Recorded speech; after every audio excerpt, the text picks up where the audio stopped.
সুকুমার রায়ের গল্প সুদন ওঝা আপনাদের কাছে পরিবেশন করছি। সুদন ছিল ভারী গরিব, তার এক মুঠো অন্নেরও সংস্থান নেই। রোজ জুয়া খেলে লোককে ঠকিয়ে যা পায় তাই দিয়ে কোনো রকমে তার চলে যায়। যেদিন যা উপায় করে সেদিনই তা খরচ করে ফেলে, একটি পয়সাও হাতে রাখে না। এই রকমে কয়েক বছর কেটে গেল। ক্রমে সুদনের জ্বালায় গ্রামের লোক অস্থির হয়ে পড়ল। পথে তাকে দেখলেই সকলে ছুটে গিয়ে ঘরে দরজা দেয়। সে এমন পাকা খেলোয়াড় যে কেউ তার সঙ্গে বাজি রেখে খেলতে চায় না।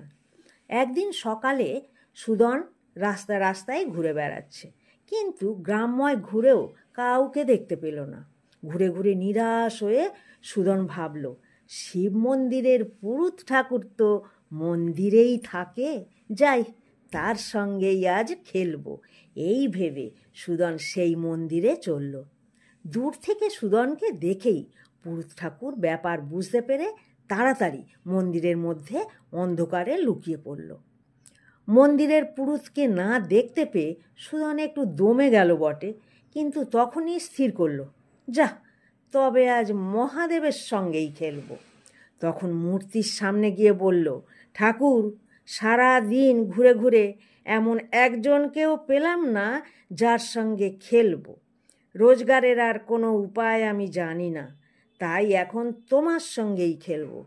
আমি যদি হারি তোমার মন্দিরের জন্য খুব একটা ভালো দাসী এনে দেব, আর যদি তুমি হারো তবে তুমি আমাকে একটা সুন্দরী মেয়ে এনে দেবে, আমি তাকে বিয়ে করব। এই বলে সুদন মন্দিরের ঘরেই ঘুঁটি পেতে খেলতে বসে গেল। খেলার দান ন্যায় মতো দুই পক্ষই সুদন দিচ্ছে, একবার নিজের হয়ে একবার দেবতার হয়ে খেলছে। অনেকক্ষণ খেলার পর শেষে সুদনেরই জিত হলো। তখন সে বলল, ঠাকুর, এখন তো আমি বাজি জিতেছি, এবারে পণ দাও। পাথরের মহাদেব কোনো উত্তর দিলেন না, একেবারে নির্বাক রইলেন। সে দেখে সুদনের বড্ড রাগ হলো। বটে, কথার উত্তর দাও না কেমন দেখে নেব।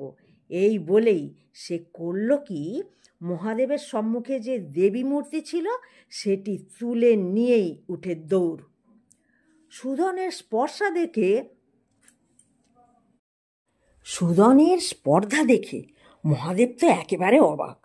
তখনই ডেকে বললেন, আরে আরে করিস কি, শিগগির দেবীকে রেখে যা।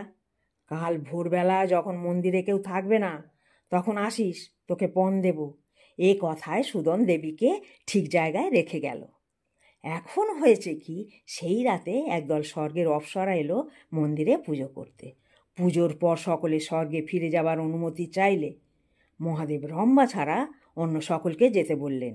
সকলেই চলে গেল, রইল শুধু রম্ভা। ক্রমে রাত্রি প্রভাত না হতেই সুদন এসে হাজির। মহাদেব রম্ভাকে পণস্বরূপ দিয়ে তাকে বিদায় দিলেন। সুদনের আহ্লাদ দেখে কে, অপ্সরা স্ত্রীকে নিয়ে অহংকারে বুক ফুলিয়ে সে বাড়ি ফিরে এলো। সুদনের বাড়ি ছিল একটা ভাঙা কুঁড়ে। অপ্সরা মায়া বলে আশ্চর্য সুন্দর এক বাড়ি তৈরি করলো। সেই বাড়িতে তারা পরম সুখে থাকতে লাগলো।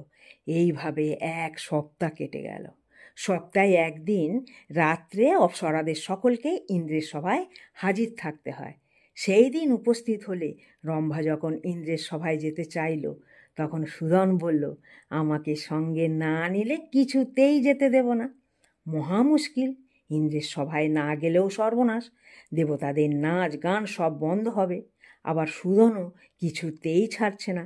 তখন রম্ভা মায়া বলে সুদনকে একটা মালা বানিয়ে গলায় পরে নিয়ে ইন্দ্রের সভায় চলল। সভায় নিয়ে সুদনকে মানুষ করে দিলে পর সে সভার এক কোণে লুকিয়ে বসে সব দেখতে লাগলো। ক্রমে রাত্রি প্রভাত হলে নাচ গান সব থেমে গেল। রম্ভা সুদনকে আবার মালা বানিয়ে গলায় পরে চলল তার বাড়িতে। ক্রমে সুদনের বাড়ির কাছে একটা নদীর ধারে এসে রম্ভা যখন আবার তাকে মানুষ করে দিল, তখন সুদন বলল, তুমি বাড়ি যাও, আমি এই নদীতে স্নান আনিক করে পরে যাচ্ছি। এই নদীর ধারে ছিল ত্রিভুবন তীর্থ, এখানে দেবতারা পর্যন্ত স্নান করতে আসতেন। সেদিন সকালেও ছোটোখাটো অনেক দেবতা নদীর ধারে স্নান করছিলেন। তাদের মধ্যে কাউকে কাউকে দেখে সুদন চিনতে পারল। তারা রাত্রে ইন্দ্রের সভায় রম্ভাকে খুব খাতির করছিলেন। সুদন ভাবল, আমার স্ত্রীকে এরা এত সম্মান করে, তাহলে আমাকে কেন করবে না? এই ভেবে সে খুব গম্ভীরভাবে তাদের সামনে গিয়ে দাঁড়ালো, যেন সেও ভারী একজন দেবতা। কিন্তু দেবতারা তাকে দেখে অত্যন্ত অবজ্ঞা করে তার দিকে ফিরেও চাইল না। তারা তাদের স্নান আহ্নিকেই মন দিলেন। এই তাচ্ছিল্য সুদনের সহ্য হলো না। সে করল কি, একটা গাছের ডাল ভেঙে নিয়ে দেবতাদের বেদম মার দিয়ে বলল, এত বড় আস্পর্ধা! আমি রম্ভার স্বামী, আমাকে তোরা জানিস নে?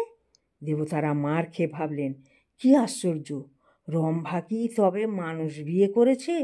তারা তখনই স্বর্গে গিয়ে ইন্দ্রের কাছে সব কথা বললেন। এদিকে সুদন বাড়ি গিয়ে হাসতে হাসতে স্ত্রীর কাছে তার বাহাদুরির কথা বলল। শুনে রম্ভার তো চক্ষু স্থির। স্বামীর নির্বুদ্ধিতা দেখে লজ্জায় সে মরে গেল আর বলল, তুমি সর্বনাশ করেছ, এখনই আমাকে ইন্দ্রের সভায় যেতে হবে। দেবতারা ইন্দ্রের কাছে গিয়ে নালিশ করলে পর ইন্দ্রের যা রাগ, এত বড় স্পর্ধা! স্বর্গের অপ্সরা হয়ে রম্ভা পৃথিবীর মানুষকে বিয়ে করেছে। ঠিক এই সময় রম্ভাও সেখানে উপস্থিত। তাকে দেখেই ইন্দ্রের রাগ শতগুণ বেড়ে উঠল, আর তিনি সেই সময় শাপ দিলেন, তুমি স্বর্গের অপ্সরা হয়ে মানুষ বিয়ে করেছ, আবার তাকে লুকিয়ে স্বর্গে এনে আমার সবাই নাচ দেখিয়েছ, এবং স্পর্ধা করে সেই লোক আবার দেবতাদের গায়ে হাত তুলেছে। অতএব আমার শাপে তুমি আজ থেকে দানবী হও। বারাণসীতে বিশ্বেশ্বরের যে 7টি মন্দির আছে, সেই মন্দির চুরমার করে আবার যতদিন না কেউ নতুন করে গড়িয়ে দেবে, ততদিন তোমার শাপ দূর হবে না। রম্ভা তখনই পৃথিবীতে এসে সুদনকে শাপের কথা জানিয়ে দিল। আমি এখন দানবী হয়ে বারাণসী যাব, সেখানে বারাণসীর রাজকুমারীর শরীরে ঢুকব, আর লোকে বলবে রাজকুমারীকে ভূতে পেয়েছে। রাজা নিশ্চয়ই যত ওঝা কবিরাজ ডেকে চিকিৎসা করাবেন, কিন্তু আমি তাকে ছাড়ব না। তাই কেউ রাজকুমারীকে ভালো করতে পারবে না। এদিকে তুমি বারাণসী গিয়ে বলবে যে তুমি রাজকুমারীকে ভালো করতে পারো। তারপর তুমি বুদ্ধি করে ভূত ঝাড়ানোর চিকিৎসা আরম্ভ করলে আমি একটু একটু করে রাজকুমারীকে ছাড়তে থাকবো। তারপর তুমি রাজাকে বলবে যে তিনি বিশ্বেশ্বরের 7টা মন্দির চূর্ণ করে আবার যদি নতুন করে গড়িয়ে দেন, তবেই রাজকুমারী সম্পূর্ণ সেরে উঠবেন। রাজা অবশ্যই তাই করবেন, আর তাহলে আমি চলে যাব, সাপ দূর হবে। তুমিও অগাধ টাকা পুরস্কার পেয়ে সুখে স্বাচ্ছন্দ্যে থাকতে পারবে। এই কথা বলতেই বলতেই রম্ভা হঠাৎ দানবী হয়ে উঠল। তখনই চক্ষের নিমিষে বারাণসী গিয়ে একেবারে রাজকুমারীকে আশ্রয় করে বসল। রাজকুমারী একেবারে উন্মাদ পাগল হয়ে বিড়বিড় করে বকতে বকতে সেই যে ছুটে বেরুলেন, আর বাড়িতেই ঢুকলেন না। তিনি শহরের কাছেই একটা গুহার মধ্যে থাকেন, আর রাস্তা দিয়ে লোকজন যারা চলে তাদের গায়ে ঢিল ছুঁড়ে মারেন। রাজা কত ওঝা বদ্যি ডাকলেন, রাজকুমারীর কোনো উপকারই হলো না। শেষে রাজা ঢেঁড়া পিটিয়ে দিলেন যে রাজকুমারীকে ভালো করতে পারবে তাকে অর্ধেক রাজত্ব দেব, রাজকুমারীর সঙ্গে বিয়ে দেব। রাজবাড়ির দরজার সামনে ঘণ্টা ঝুলানো আছে, তখন ওঝা এলেই ঘণ্টায় ঘা দেয়, আর তাকে নিয়ে গিয়ে রাজকুমারীর চিকিৎসা করানো হয়। সুদন রম্ভার উপদেশ মতো বারাণসী গিয়ে রাজকুমারীর পাগল হওয়ার কথা শুনে ঘণ্টায় ঘা দিল। রাজা তাকে ডেকে বললেন, ওঝার জ্বালায় অস্থির হয়েছি বাপু, তুমি যদি রাজকুমারীকে ভালো করতে না পারো তবে কিন্তু তোমার মাথাটি কাটা যাবে। এই কথায় সুদন রাজি হয়ে তখনই রাজকন্যার চিকিৎসা আরম্ভ করে দিল। ভূতের ওঝারা ভরংটা করে খুব বেশি। সুদন সেসব করতে কসুর করল না। ঘি চাল ধূপ ধুনো দিয়ে প্রকাণ্ড যজ্ঞ আরম্ভ করে দিল। সঙ্গে সঙ্গে বিড়বিড় করে হিজি বিজি মন্ত্র পড়াও বাদ দিল না। যজ্ঞ শেষ করে সকলকে সঙ্গে নিয়ে সেই পর্বতের গুহায় চলল। সেখানে রাজকন্যা থাকে, সেখানে গিয়েও বিড়বিড় করে খানিকক্ষণ মন্ত্র পড়ল, ভূতের বাপ, ভূতের মা, ভূতের জি, ভূতের ছা, দূর হ, দূর হ, দূর হ, পালিয়ে যা। ক্রমে সকলে দেখল যে ওঝার ওষুধে একটু একটু করে কাজ দিচ্ছে, কিন্তু ভূত রাজকুমারীকে একেবারে ছাড়ল না। তিনি তখন গুহার ভিতরেই থাকেন, কিছুতেই বাইরে আসলেন না। যা হোক, রাজা সুদনকে খুব আদর যত্ন করলেন, আর যাতে ভূত একেবারে ছেড়ে যায় সেরূপ ব্যবস্থা করতে অনুরোধ করলেন। 2 দিন পর্যন্ত সুদন আরও কত কিছু ভরণ করল। 3য় দিনে সে রাজার কাছে এসে বলল, মহারাজ, রাজকুমারীর ভূত বড় সহজ ভূত নয়, এ হচ্ছে দৈবী ভূত। মহারাজ যদি এক অসম্ভব কাজ করতে পারেন, বিশ্বেশ্বরের 7টা মন্দির চুরমার করে আবার নতুন করে ঠিক আগের মতো গড়িয়ে দিতে পারেন, তবেই আমি রাজকন্যাকে সারিয়ে দিতে পারো। রাজা বললেন, এ আর অসম্ভব কি? রাজার হুকুমে তখনই হাজার হাজার লোক লেগে গেল। দেখতে দেখতে মন্দিরগুলো চুরমার হয়ে গেল। তারপর 1 মাসের মধ্যে আবার সেই 7টা মন্দির ঠিক যেমনটি ছিল তেমন করে গড়ে মন্দির তৈরি হলো। সঙ্গে সঙ্গে রাজকুমারীও সেরে উঠলেন, অপ্সরাও সাপ মুক্ত হয়ে স্বর্গে চলে গেল। তারপর খুব ঘটা করে সুদনের সঙ্গে রাজকুমারীর বিয়ে হলো, আর রাজা বিয়ের যৌতুক দিলেন তার অর্ধেক রাজত্ব।